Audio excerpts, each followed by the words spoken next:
hinaot nga ang Ginoo modawat kaniya ngadto sa labisa sa mga anak sa Dios sa langit. Ubang pagtuo o paglaom sa kinabuhing dayon, atong tabangan siya sa atong mga pag-ampo. Mag-ampo kita ngadto sa Ginoo ug sa atong kaugalingon usab. Hinaot nga kita nga nagsubo, mahiusa o sa kaadlaw ni ana uban sa atong igsuon. Hinaot nga lakipod kitang makasugat kang Kristo, diin siya ang atong kinabuhi mopakita sa himaya. Mag-ampo kita. Ginoong Hesukristo, sa imong tulo ka adlaw nga lubong, imong gibalaan ang mga lubnganan sa tanang mituo kanimo, ug imong gihimo ang lubnganan isip simbolo sa paglaom nga misaad sa pagkabanhaw bisan bulukti sa among dunay katapusang lawas.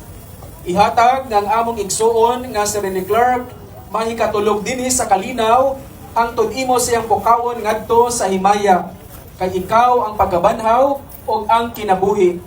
Diin siya moatubang kanimo og sa imong kasanag makakita kami og kahayag ug hibaw-an ang kahibulungan sa Dios, kay ikaw nagapuyo og nagahari hangtod sa kahangturan. Amen.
Karon akong giangyo sa inyo, tabangi kong ampo, makakuha kong justice.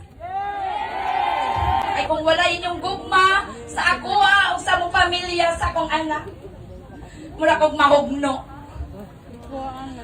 Kung maaprihan pa lang among kasing-kasing, dako kayo nga samad, nga murag din na mabalik. Apan tuod ninyo, itabangan mi ninyo aron mi makasurvive nini.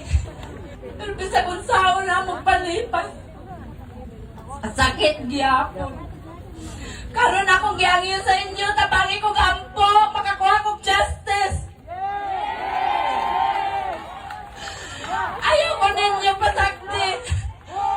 Kaya kung ako lang, isa rin ako di makaya. Dapat kita tanan. Ato kining makabot, labi na sa kong anak. Salamat, og dili na ko taman.